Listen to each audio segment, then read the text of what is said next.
party in Washington brings together three former First Ladies. Mrs. Woodrow Wilson is one of the guests, and so is Mrs. Franklin D. Roosevelt. They're here to honor their old social secretary, Mrs. James Helm. Mrs. Harry Truman completes the trio of former First Ladies together socially for the first time. German Chancellor KONRAD Adenauer escorts his daughter Lotte to her wedding in a Bonn church. The groom is Herbert Molthaupt, an architect.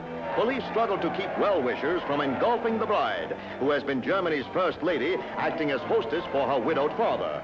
Parental blessings for the happy couple in Germany's Wedding of the Year. General James A. Van Fleet returns to Korea.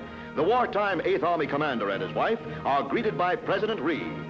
Van Fleet is conducting a military assistance survey for President Eisenhower. But first, youngsters welcome with flowers the return to Korea of General Van Fleet.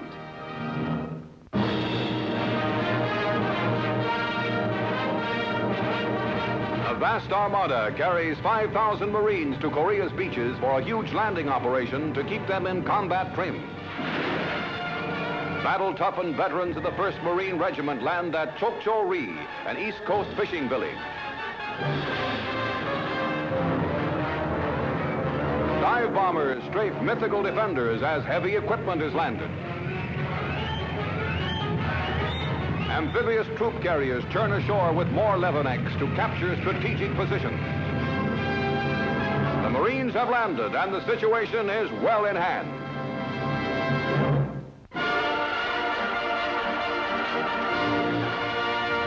Alan Ladd arrives at GRAUMAN'S Chinese Theater in Hollywood to take a significant step. The star of Warner Brothers production Drumbeat steps into wet concrete, leaving his footprints at the theater's Hall of Fame, following a tradition of the movie colony. For Alan Ladd, it's a new movie tribute to be long remembered, but the nicest tribute comes from Mrs. Ladd. John Wayne and June Allison are chosen the favorite stars of the year. On a Hollywood set, Jack Kimball presents to June the Woman's Home Companion Award. Another goes to, yup, that's John Wayne, who'll star in The High and the Mighty, released by Warner Brothers. A magazine picks its readers' favorites of '54, June Allison and John Wayne.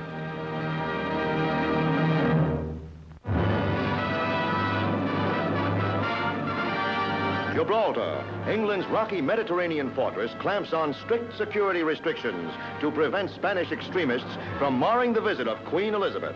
The royal yacht steams into the harbor with the Queen and her children looking down on Great Britain's smallest possession.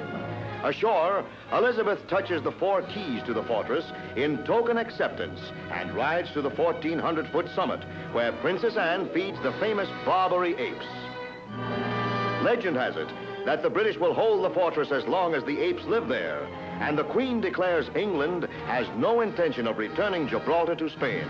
But control of the rock is of no concern to the royal tots when measured against the appeal of a reddish-brown ape.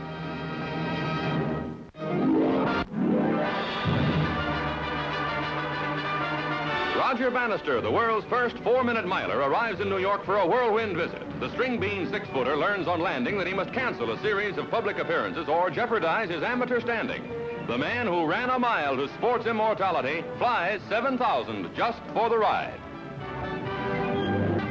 Rocky Marciano and Ezzard Charles tune up for their June heavyweight championship scrap. Charles, the challenger, hits the road for a lakeside jaunt at his training base in Monticello, New York. Condition will mean a lot in the 15-round bout. Workouts on the heavy bag are part of the daily drills for Charles, who held the heavyweight crown from 1949 to 1951 and is seeking to become the first ex-champion ever to win back his title. The challenger at right is a sharpshooter with jabs and hooks and carries a KO wallop too. 32 years old and running out of time, Charles sharpens up for his now or never crack at the crown. The champ, Rocky Marciano, gets ready to mix it up with a sparring partner at his Ferndale, New York camp. The Brockton blockbuster in the striped trunks flattened Jersey Joe Walcott 2 years ago to win the title and has defended it twice, KOing Walcott again and later belting out Roland Lastarza.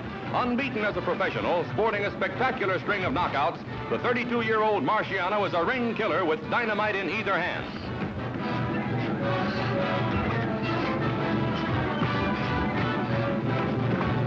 Is the champ camp worried about Charles? Well, how about it, Rocky?